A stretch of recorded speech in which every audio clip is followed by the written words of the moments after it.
everybody, good morning. This is Jean here. Jean Truelove from Truelove Quilts for You. I am looking up to my camera and I'm sitting down. I'm sitting down because I wanted to just show you what I've been doing. There's no tutorial today. I am messing about with making myself a fabric color wheel. This wasn't my idea. I've seen quite a few quilters online doing something like this. Now I'm not going to be making anything of my fabric. I had a bunch of solid and a few little modeled prints, charm squares that I've cut out, but I'd seen this being done, and as you know, I love my color wheel. I've had many over the years videos just with a snippet of why a quilter should use a color wheel or could use a color wheel to have a beautiful balance in your quilt color selection of your fabric. So many people say to me, you put colors together so well. I think subconsciously have used the color wheel palette, and I didn't really know it because there is a science to the mixing, the blending, the coordinating of colors. Not just in quilting, obviously in the painting world and the art world. You can get a color wheel. This is a cardboard color wheel. It's two-sided. I got this on the internet for about $6 or $7. You can get them at hobby stores, at paint stores. You can also get an entire, like a flip card paint selection set with thousands of colors on it, on the color chart.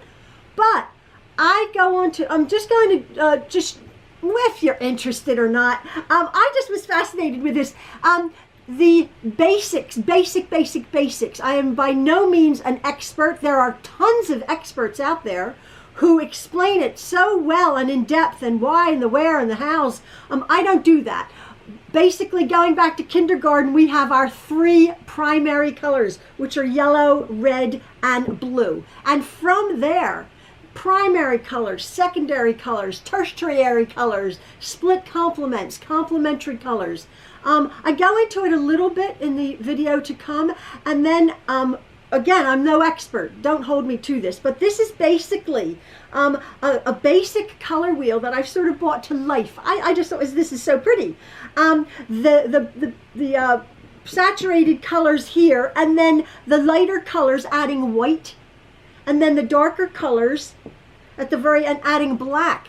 And in quilting, again, there's tints and values and hues and shades and all sorts of things to put a nice quilt, or to put a quilt together really pleasing to the eye.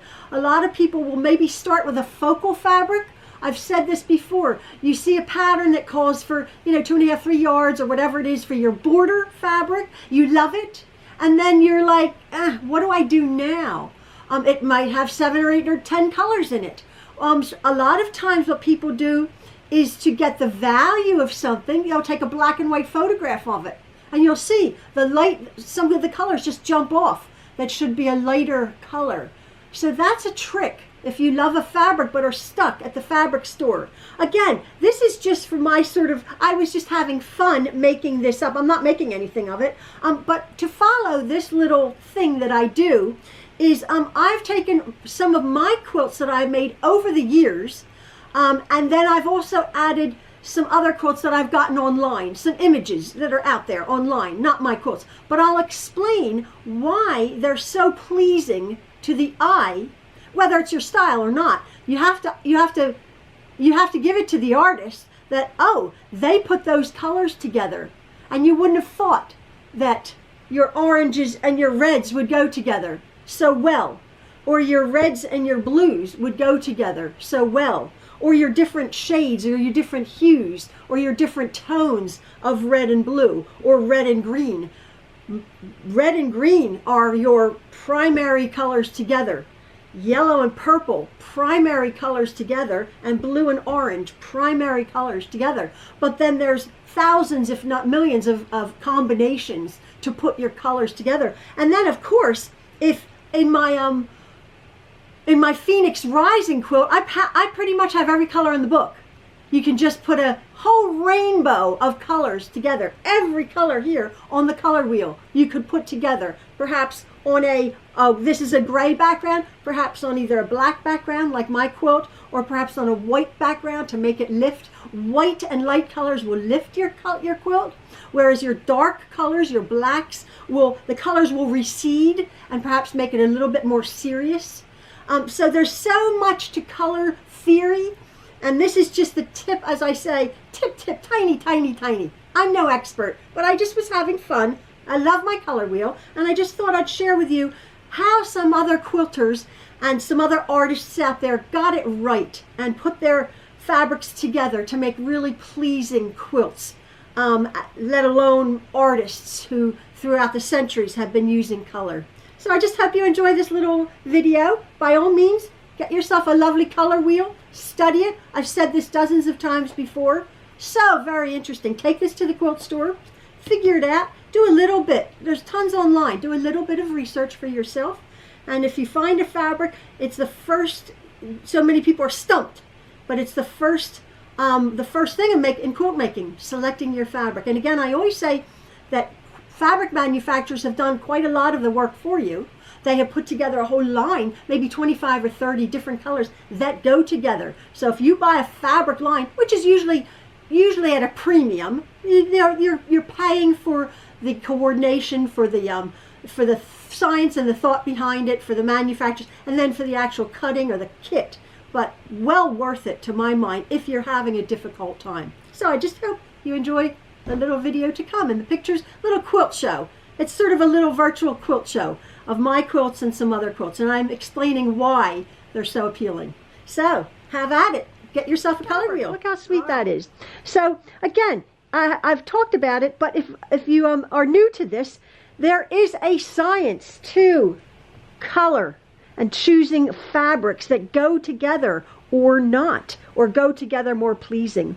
Now, in the color wheel, in the color spectrum, there are three what are called primary colors, and everybody knows them from kindergarten. They're yellow, blue, and red. They are the three primary colors. You can't mix any other color to make those colors. However, there are what are called secondary colors. Now, in order to get orange, you would mix two primary colors. You would mix yellow and red. This is a secondary color, orange. In order to get green, you mix yellow with blue. Green is your secondary color. In order to get a purple, you would mix two primary colors, red and blue, to get purple. So they are what are called secondary colors, orange, green, and purple. Now, there's something called a tertiary, I believe that's how it's pronounced. So if you took your yellow primary color and you mixed it with your green secondary color, you get a tertiary, I believe that's how it's said, tertiary color, which is just as it sounds, a yellow green. Yellow green turns out yellow green on your color wheel. If you would take your blue primary and mix it with your secondary green, you come up with your tertiary, your blue green. If you take your blue primary and you mix it with your secondary purple, you come up with a blue purple. This on here, it's blue violet, violet, blue violet. So you mix your blue with your violet or your purple, and you come up with like a blue violet, blue purple. Mix your red primary with your secondary purple, you come up, or secondary violet, you come up with a red violet. You're mixing these two. If you mix your red primary with your secondary orange, you come up with red orange. And again, if you mix your yellow primary with your secondary orange, you come up with what's on the color wheel, yellow orange. Now, it's also important in quilting, especially working with fabrics, that you add a little bit of lightness. And that's what comes in with adding white to a color scheme. So if you added white to all of your primary, secondary, and tertiary colors, you would come up with a lighter tint. So this is a pale yellow, this is a paler green, a pale blue, a palish violety blue, a lavendery, coming around to pinks, coming around to peaches, and coming around to lighter colors. That's adding a white to your fabrics. Now, if you added, or to your colors, I should say, if you added black to your colors, you will come up, if you add black, believe it or not, if you add black to a yellow, you come up with like a dark chocolate brown. You add black to your yellow green, you come up with more of a darker green, but not as dark as if you added black to your pure green. Again, you add black to your blue green, you come up with a darker teal.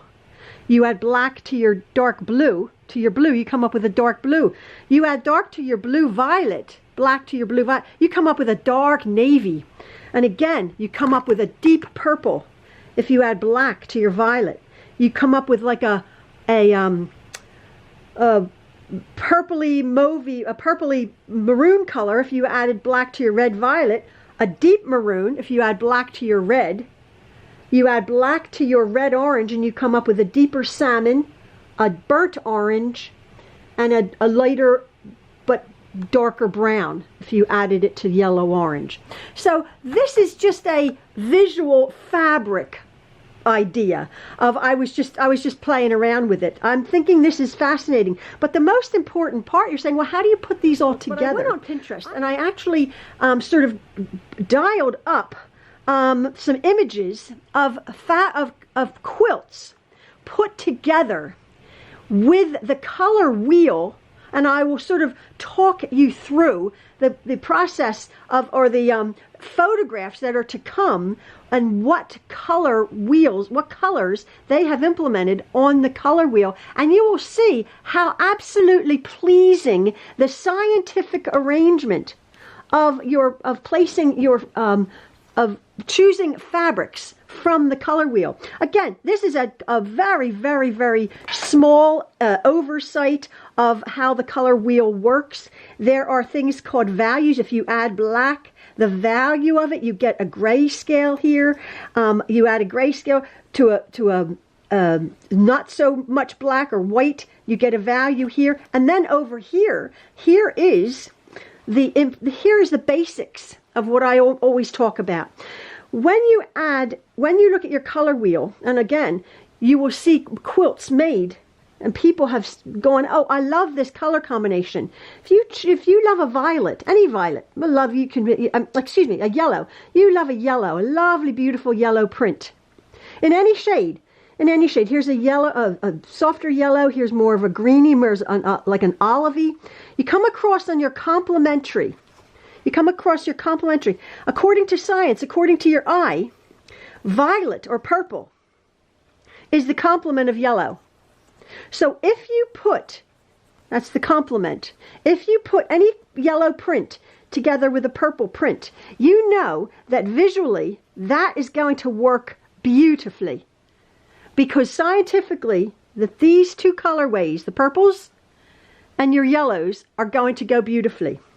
The same with your blues. If you take your blue, where's your complementary? If you take your blue here, you take your blue, this pile here, your pure blues, and you go across, your complementary colors are your oranges.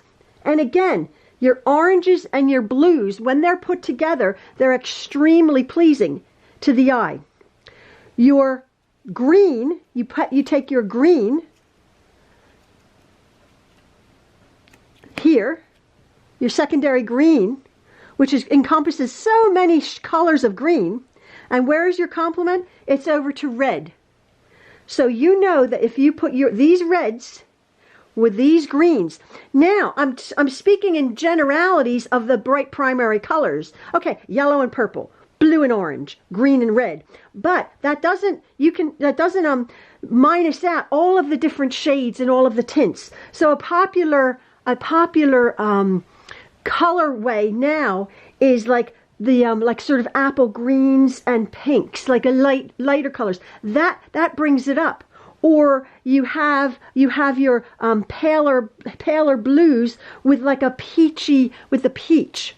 Now that's not to say that you can't mix colors next to each other. And I'm going to again give you examples of colors of quilts that have been made with reds and oranges together, with blues and greens together, with reds and purples together, with yellow and green together.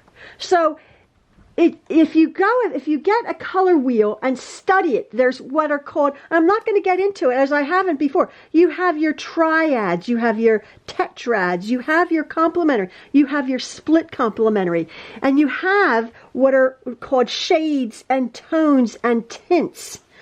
And I believe the eye can determine over 8,000 colors, but it all stems from a very basic, this is the very basic of basic color wheel, the color theory, and how to put colors together. Now that's not to say, by all means, if you like an orange with a purple, by all means, put together orange and purple. That will be pleasing. And you want to throw in a bit of bottle green and a little bit of blue green? Awesome. Because if you love it, that's awesome. That's fantastic. This is just if you're having a little bit of a difficult time and you have pulled, I've talked about this before, perhaps for a border print, you have pulled out a large floral and it has blues and reds in it. And you're like, well, what color? And the pattern might call for, a yard of this and a yard of that and a yard of red and a yard of blue and a yard of green or something. Well, it doesn't mean you can't get a quarter of a yard of 5 different shades of green, a quarter of a yard of 5 different shades of red, and a quarter of a yard of 5 different shades of blue. That makes your quilt much more interesting, much, much more interesting. So by all means, I always say this, study the color wheel. There are books and dozens and dozens, if not hundreds of scientific methods and ways that color is pleasing and that color goes together. It's a whole science. I don't know. I only know the tip, the very, very, very tiny tip of the iceberg.